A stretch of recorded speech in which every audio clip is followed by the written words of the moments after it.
찬송가 383장 함께 부르시겠습니다.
함께 기도하시겠습니다. 하나님 아버지, 벌써 12월 올해의 마지막 달을 보내고 있습니다. 새벽마다 아버지 하나님께서 보내주신 그 삶의 자리, 우리의 일터에서 한 주간의 삶을 잘 마치고 이 기도의 자리에 주님 앞에 나아오게 해주셔서 감사합니다. 오늘도 주의 말씀 앞에 겸손하게 하여 주시고 오늘 이 새벽에 주께서 말씀하시는 것 잘 깨닫고 또 말씀대로 행하게 하여 주옵소서. 아버지 하나님, 먼저 우리의 회개와 또 간구의 기도에 신실하게 응답하여 주옵소서. 연약하여 짓는 모든 죄악들을 예수님의 십자가 보혈로 깨끗하게 씻어주시고 완전한 회개를 통하여 빛 되신 주님 앞에 날마다 담대히 나아갈 수 있게 하옵소서. 또한 우리의 육체의 병을 안수하여 주셔서 치유하여 주옵소서. 사업과 경제적인 어려움들도 회복시켜 주시고 가족들, 특별히 우리의 자녀들을 위한 기도에 응답하여 주옵소서. 무엇보다도 나 자신의 믿음도 성숙하게 하셔서 오직 예수님만을 내 삶의 주인으로 모시어 살게 하옵소서. 나라를 위해 기도합니다. 이 나라를 안정되게 하옵소서. 연말인데 혼란스럽지 않도록 지키시고 보호하여 주옵소서. 특별히 이 나라의 통치자들, 정치가들의 마음에 하나님 주신 양심이 살아있게 하셔서 하나님을 두려워하며 진실하며 불의한 이익을 미워하는 마음을 주옵소서. 특히 미신과 어떤 우상 숭배에 빠지지 않고 공의와 정의로 통치할 수 있도록 도와주옵소서. 분단 70년이 넘은 이 나라, 특별히 북한 땅에도 따뜻한 평화의 봄바람이 불게 하여 주셔서 이 추운 날 어려움 당하지 않도록 긍휼히 여겨주시고 바라기는 굳게 닫힌 그 문을 열어주셔서 평화롭게 또 복음으로 또 주님의 그 사랑으로 하나가 되는 이 나라가 되게 하옵소서. 그래서 하나님 기뻐하시는 귀한 민족으로 새롭게 일어나도록 이 한반도를 축복하여 주옵소서. 이 땅에 세워진 주님의 교회들을 위해 기도합니다. 우상 숭배하지 않게 하시고 말씀으로 돌보아 주셔서 하나님과 세상 앞에 그리고 물질 앞에서도 정직한 교회들 되게 하옵소서. 세상의 가치관과 권력으로 교회가 움직여지는 것이 아니라 말씀과 기도로 사랑과 순종과 섬김으로 교회가 세워지게 하옵소서. 무엇보다 복음을 전하는 일에 열심을 내는 순결한 교회들 되게 하옵소서. 우리 수유제일교회가 그런 교회 되게 하옵시고 이 땅에서 빛으로 소금으로 주님 주신 사명 잘 감당해내는 주님 기뻐하시는 교회로 잘 성장하게 하옵소서. 오늘 하루도 우리를 끝까지 사랑해 주시는 아버지 하나님의 은혜로 풍성한 감사의 하루가 되길 원하며 또 이 땅의 유일한 구원자이시고 다시 오실 예수님의 이름으로 감사하며 기도하였습니다. 아멘. 오늘은 시편 80편의 말씀을 함께 읽도록 하겠습니다. 요셉을 양떼같이 인도하시는 이스라엘의 목자여 귀를 기울이소서. 그룹 사이에 좌정하신 이여 빛을 비추소서. 에브라임과 베냐민과 므낫세 앞에서 주의 능력을 나타내사 우리를 구원하러 오소서. 하나님이여 우리를 돌이키시고 주의 얼굴빛을 비추사 우리가 구원을 얻게 하소서. 만군의 하나님 여호와여 주의 백성의 기도에 대하여 어느 때까지 노하시리이까. 주께서 그들에게 눈물의 양식을 먹이시며 많은 눈물을 마시게 하셨나이다. 우리를 우리 이웃에게 다툼거리가 되게 하시니 우리 원수들이 서로 비웃나이다. 만군의 하나님이여 우리를 회복하여 주시고 주의 얼굴의 광채를 비추사 우리가 구원을 얻게 하소서. 주께서 한 포도나무를 애굽에서 가져다가 민족들을 쫓아내시고 그것을 심으셨나이다. 주께서 그 앞서 가꾸셨으므로 그 뿌리가 깊이 박혀서 땅에 가득하며 그 그늘이 산들을 가리고 그 가지는 하나님의 백향목 같으며 그 가지가 바닥까지 뻗고 넝쿨이 강까지 미쳤거늘 주께서 어찌하여 그 담을 허시사 길을 지나가는 모든 이들이 그것을 따게 하셨나이까. 숲속의 멧돼지들이 상해하며 들 짐승들이 먹나이다. 만군의 하나님이여 구하옵나니 돌아오소서. 하늘에서 굽어보시고 이 포도나무를 돌보소서.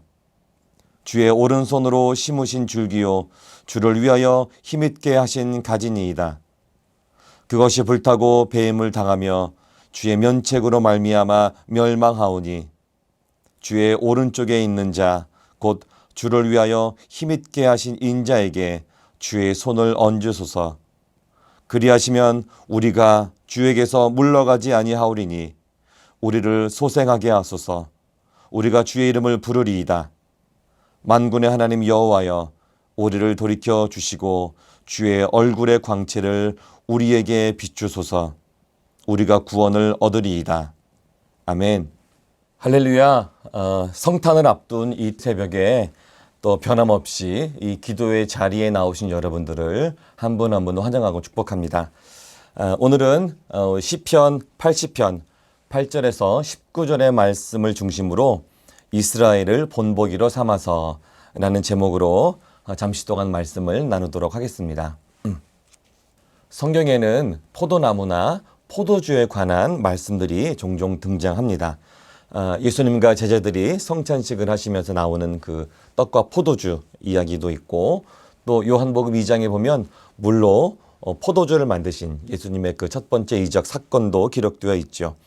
그리고 요한복음 15장에는 나는 포도나무요 내 아버지는 농부이시다 너희는 가지다 이런 포도나무 비유에 관한 말씀도 등장합니다. 오늘 우리가 읽은 말씀에서도 포도나무가 등장합니다. 특별히 오늘 말씀에서는 이스라엘을 포도나무에 비유하는 그러한 은유적 표현들이 많이 등장하는 것을 볼 수가 있습니다. 8절에도 그런 얘기가 나오죠. 주께서 한 포도나무를 애굽에서 가져다가 민족들을 쫓아내시고 그것을 심으셨나이다. 포도나무에 대해서 몇 가지 또 설명을 드리면 포도나무는 아까 말씀드렸듯이 보통 어떤 이스라엘이나 믿는 사람들을 상징하는 경우가 많이 있고 또 가나안 땅에 많이 심겨진 흔하게 볼 수 있는 그런 과일나무입니다. 포도나무의 특징은 그렇죠. 이게 꾸불꾸불 자라잖아요. 그러니까 똑바로 자라지 않고 구불구불 자라는데 바닥에 붙어서 자라기도 하고 또 옆에 또 기둥을 붙잡고 꾸불꾸불하게 자라는 그런 나무입니다. 그래서 이게 꾸불꾸불하게 자라기 때문에 어떤 나무의 가구의 목재나 이런 것으로는 쓸 수가 없죠. 그러니까 열매 외에는 다른 용도로는 전혀 쓸 수 없는 그런 포도나무입니다. 그래서 이 포도나무가 열매를 맺지 못하면 그냥 그 아궁이의 땔감으로밖에는 쓸 수 없는 그런 나무가 바로 이 포도나무입니다. 그러니까 오로지 열매만을 위해서 존재하는 나무다 이렇게 말씀드릴 수가 있습니다. 그래서 포도나무의 그런 가장 중요한 임무 단 한 가지밖에 없는데 그것은 열매를 잘 맺는 것이죠. 그러니까 열매를 맺지 않으면 쓸모없는 나무 이렇게 우리가 생각해 볼 수가 있습니다. 그런데 오늘 말씀에 보니까 하나님께서 그 포도나무, 그러니까 열매 외에는 정말 쓸모가 없는 그 포도나무를 애굽에서 가져다가 젖과 꿀이 흐르는 그런 가나안 땅에 옮겨 심으셨다 이렇게 말씀하고 있죠. 하나님이 기대하시는 것은 그래서 거기에서 좋은 열매, 정말 극상품의 포도 열매를 맺게 하기 위해서 그걸 기대하시면서 그렇게 하신 것이죠. 그래서 하나님께서 친히 농부가 되어주시고 그 포도나무를 돌보아 주셨습니다. 그래서 포도나무는 정말 크고 아름답게 자랐다. 성경은 그렇게 기록하고 있죠. 9절에서 11절의 말씀을 잠깐 읽겠습니다. 주께서 그 앞서 가꾸셨으므로 그 뿌리가 깊이 박혀서 땅에 가득하며 그 그늘이 산들을 가리고 그 가지는 하나님의 아름다운 백향목 같으며 그 가지가 바닥까지 뻗고 넝쿨이 그 유프라테스 강까지 미쳤다. 이렇게 기록되어 있습니다. 이 이스라엘이라고 하는 포도나무는 뿌리가 땅속 깊이 냈고 또 가지는 사방으로 퍼져나갔습니다. 그리고 가지는 백향목 가지 같은 아주 우람한 가지로 잘 자랐습니다. 그래서 넝쿨은 유브라데 강까지 미치게 되었다. 이 말씀이 방금 읽은 그 말씀이죠. 이런 모습은 마치 이스라엘 백성이 모세와 어떤 여호수아의 그 지도 아래서 하나님을 잘 섬겼을 때의 모습과도 같습니다. 또 다윗과 솔로몬 시대에 화려했던 그런 시절과도 같은 것 같습니다. 그러니까 하나님만 잘 섬기고 말씀에 순종하고 하나님께만 예배하고 그랬던 그 시절, 그때 이스라엘 백성들은 모든 전쟁에서 승승장구했죠. 특별히 다윗 왕과 솔로몬 시대에는 그 지배력이 이 지중해 연안을 넘어서 티그리스 강, 유프라스 강까지 미쳤고, 그래서 오늘 말씀이 그런 모습을 떠올리게 합니다. 우리 그리스도인들도 또 우리 교회들도 또 마찬가지라고 생각합니다. 하나님의 말씀을 잘 지키고 순종해 갈 때 우리는 하나님의 형통을 경험하게 되죠.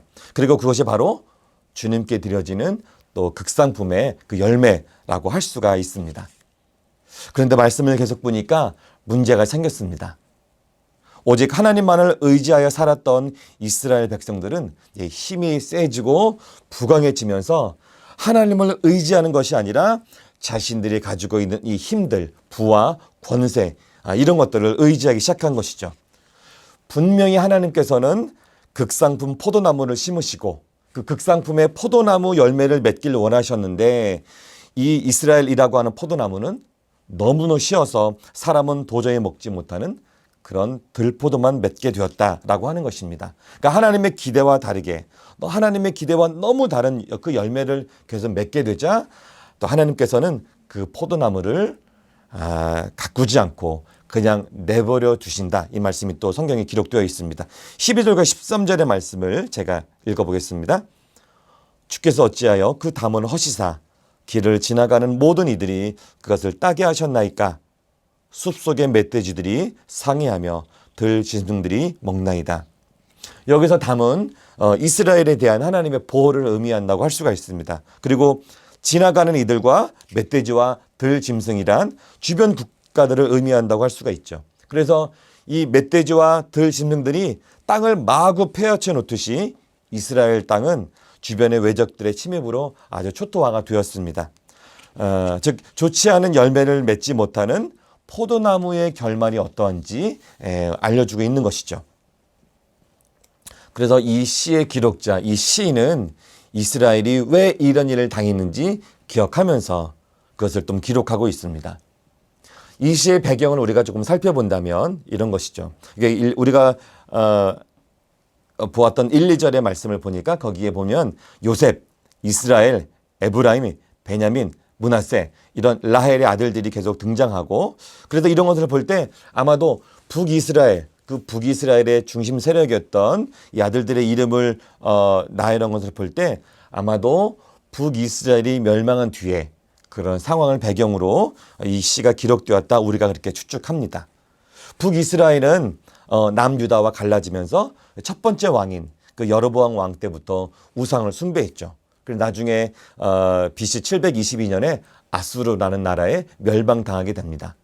남유다도 마찬가지죠. 솔로몬 말기부터 시작되는 우상 숭배로 인해서 바벨론이라고 하는 나라에 BC 587년도에 멸망당하게 됩니다. 그러한 비참한 멸망의 결말, 그것은 바로 하나님의 말씀에서 떠나서 우상을 숭배하고 악을 행했기 때문에 그런 결말을 맺게 된 것이죠.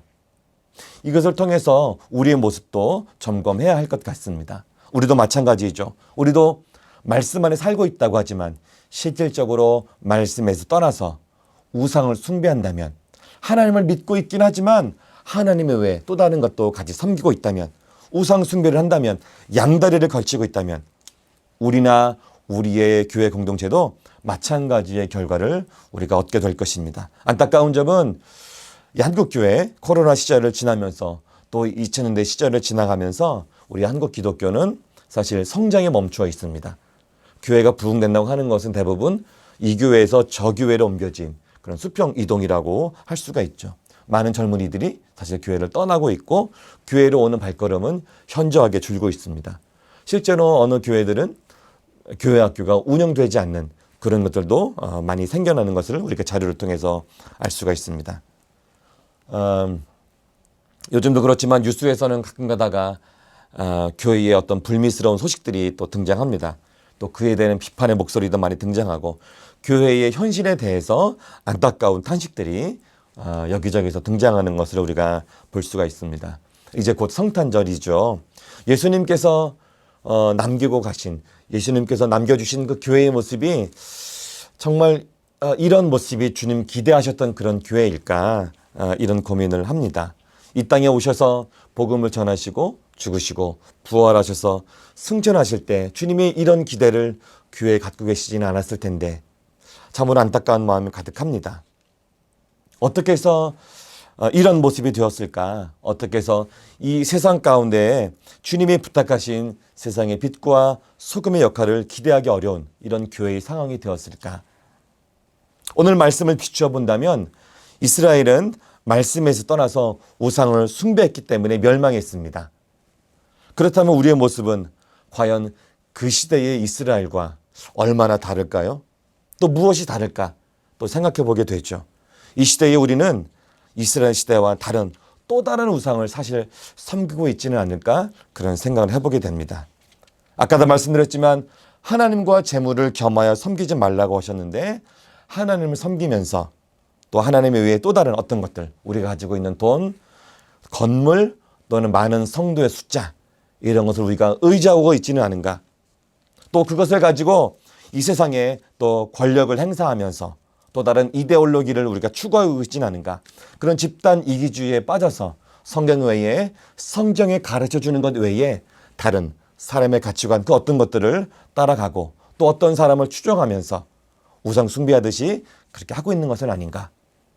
또는 우리가 하나님을 믿는다고 하면서도 이제 곧 연초가 되는데 연초가 되거나 큰일이 발생하면 무당과 같은 그런 무속신앙을 찾아가고 말씀대로 산다고 하면서도 이웃을 사랑하고 또 원수까지도 사랑하려는 그 주님의 마지막 말씀, 그것보다는 나의 이익 또 나의 신념을 위해서 상대방을 무시하고 미워하고 손해를 끼치게 하고 관용을 베풀지 않는 아주 무자비한 모습을 우리가 보이고 있지는 않는지, 주님이 이 땅에 오신 이유를 다시 한번 묵상해 보고 그리고 아버지 하나님의 우리의 죄악에 대해서 긍휼하심을 구하는 것이 필요한 이 시대인 것 같습니다.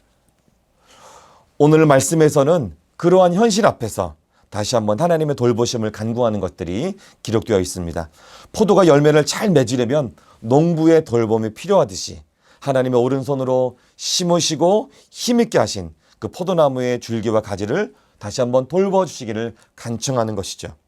그 돌보심이 사라지면 과거에 아무리 화려한 어떤 시절을 지났더라도 과거에 아무리 좋은 열매를 맺었더라도 결국에는 불에 타고 베어지는 포도나무가 된다고 하는 것들을 계속 이어서 시인이 고백하고 있는 것을 볼 수가 있습니다.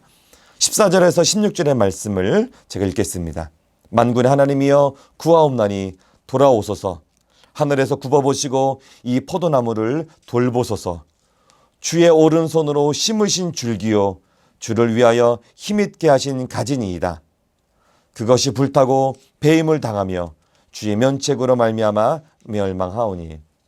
그래서 시인은 그렇게 되지 않도록 간구하면서 우리 하나님의 그런 은혜를 다시 한번 구하고 있죠. 하나님의 은혜를 베풀어 주셔야 그 이스라엘이라는 포도나무는 다시 한번 살아날 수 있다. 이렇게 정직한 고백을 하고 있는 것입니다.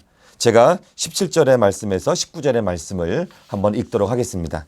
주의 오른쪽에 있는 자, 곧 주를 위하여 힘있게 하신 인자에게 주의 손을 얹으소서. 그리하시면 우리가 주에게서 물러가지 아니하오리니 우리를 소생하게 하소서.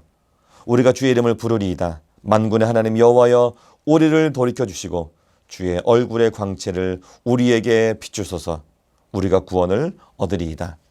그렇습니다. 이 부유했던 이스라엘이 하나님의 돌보심이 사라졌을 때 망했던 것처럼 우리도 우리들의 신앙 역사가 아무리 오래되고 또 직분을 얻었다 할지라도 내가 많이 벌고 내가 돈을 많이 벌고 그래서 사회의 지위나 명예나 또는 권력을 우리가 얻었다 할지라도 하나님의 보호하심이 사라진다면, 하나님의 그 돌보시는 손길이 함께 하시지 않는다면 우리는 무너질 수밖에 없음을 잊어서는 안 되는 것이죠. 우리뿐만 아니라 우리의 교회 공동체도, 이 땅의 기독교도 마찬가지일 거라고 저는 믿습니다.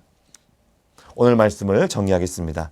이스라엘은 자신들이 가지고 있는 어떤 것들, 힘이나 부유함이나 그런 번성함, 어떤 이런 것들을 의지했습니다. 하나님을 의지해야 하는데 자신들의 힘을 의지했던 것이죠. 자신들의 힘을 우상을 삼아서 그것을 숭배했던 것입니다.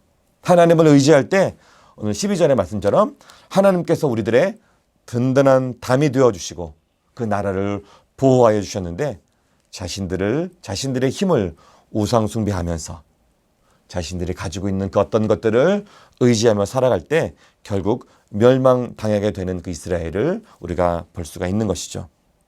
이러한 이스라엘의 모습을 이 시대에 우리는 본보기로 삼아야 할 줄 믿습니다. 우리가 그 하나님의 말씀 위에 서지 않고 그 말씀에 순종하지 않는다면 하나님은 이스라엘에게 하셨던 것처럼 그 담을 허무시고 돌보심을 거둬 드릴 것입니다.